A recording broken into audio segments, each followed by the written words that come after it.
Hello and welcome to my first ever vlog. Never done this kind of thing before, but someone's been prodding me in the back to get on it. Who am I? My name is Stuart Walborn and I'm a film student at the moment doing a master's degree. Now I have to say I got on that course through life experience rather than previous qualifications. Although I have a number of diplomas from private schools in psychotherapy, dream analysis, NLP and all sorts of other things, none of them are worth a wank if I go into the job centre, I'm afraid. All I have right now, if I go in, is a GCSE. And the best one of them was maths, although it was not even worth talking about. So hopefully January 2017 I will have a piece of paper that's worth something, a master's. It's all been going pretty well so far. And my final project, which is where I am now, I am doing an adaptation of H.P. Lovecraft's The Terrible Old Man. I didn't get the screenplay till a couple of weeks ago, which was about a month later than I was hoping, but that's the joys of filmmaking, it's unpredictable. It's a bit stressful for a while, but you get over it and, you know, the script's there now, near enough. Just need to tighten it up a little bit and then work around the budget. I've put my crew shout out. The trouble is, when you are a student filmmaker and also unemployed, you don't have much of a budget. On all my productions, I always feed my crew well because you've got to keep them energised and hydrated. So I always make sure I've got enough money for that. And obviously then there's props that you've got to get. So paying a crew is not an option at the minute unless I get some investors.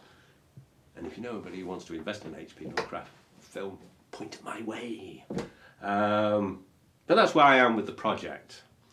What else did I say I was going to do in this vlog? Oh yeah, bit of trivia.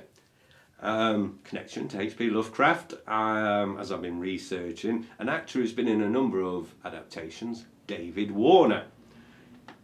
If you don't know him, he played evil in Time Bandits. He was Jack the Ripper in Time After Time. One of my favourites, he played Captain Sawyer in 2 episodes of Hornblower. But he's been in so many films, and if you don't know who he is, look him up because he's brilliant. And if he's in a film, the film's usually brilliant. Could you imagine? Wouldn't it be great to get David Warner playing the terrible old man? Yeah, try and find me some investors so if he's free we can get him involved. That'd be awesome. But yeah, back to the trivia I discovered about him as I've been looking around things on the internet. Originally he was lined up to play Freddy Krueger, and there are pictures of him, you know, with test makeup on, and I cross-referenced it in a few places just to make sure it wasn't bullshit. You know how it is these days on the internet. Post a picture and say something and everybody believes it. So I'm 99% certain he was lined up to play Freddy Krueger. Imagine that, how the film would have been. The first one I don't think would have made that much of a difference because the first one was a brilliant one. I just don't think there'd have been as many sequels because they did get a bit cheesy, didn't they? But there you go, bit of movie trivia there. David Warner was originally lined up to play Freddy Krueger. Filming tip, what I've learnt, although this was a little bit back, a few weeks ago, a fellow student, a friend of mine, David Worth, he's finished the course now because he was full-time, I'm only part-time, just ran a 6-week course on Kubrick Lighting, as in Stanley Kubrick. Lighting is very important to me because I'm not a techie guy, I'm a creative guy. I'll have a go at the creative stuff, but you know, I'm not very good at it. And all of my projects, bar the last one, has not had a DP. So lighting has been a nightmare. Now, if I'd have done this 6-week course before a lot of these projects, it might not have been too bad, because what Stanley Kubrick does is lights the entire set with practical lighting. Look at Dr. Strangelove for an example of that, around the war room table.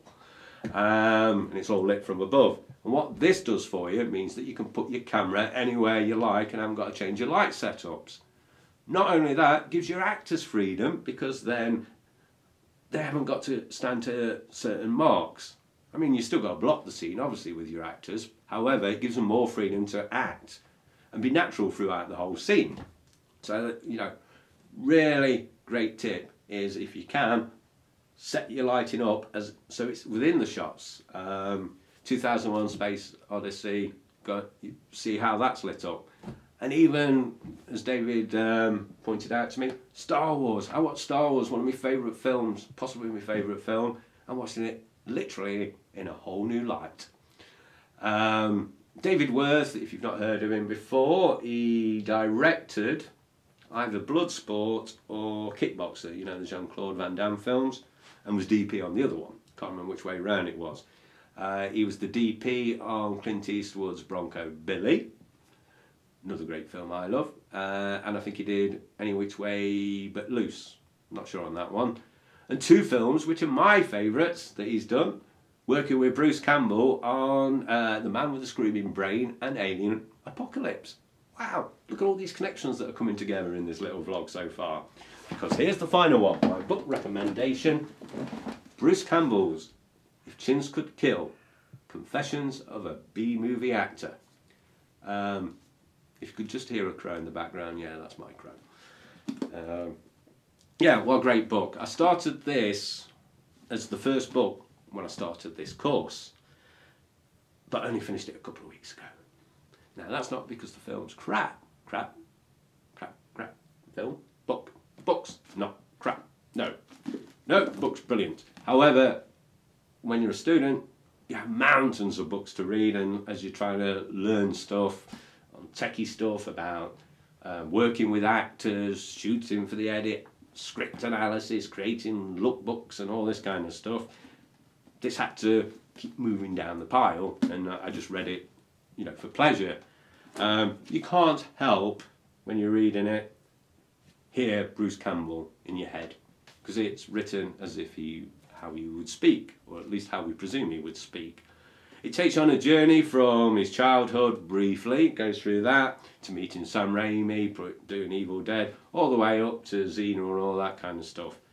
But it's fully entertaining, hilarious, you'll feel sorry for him at times, you'll find out how hard this industry really is, and how hard it's been for him. But there's some great tips in there. It shows you some of Sam Raimi's camera setups, like the plank cam. Really worth a read, even if you're not a fan of Bruce Campbell. I am, and I've got his second one, which is Make Love the Bruce Campbell Way. I haven't started that one yet, but I highly recommend that. That's it for my first ever vlog. If you've learned something or want to add something, please, or even if you just want to troll me, I don't mind that. Comment below, get involved, let's make this active. And that's it for this one, and I will be back next week. So take it easy and bye for now.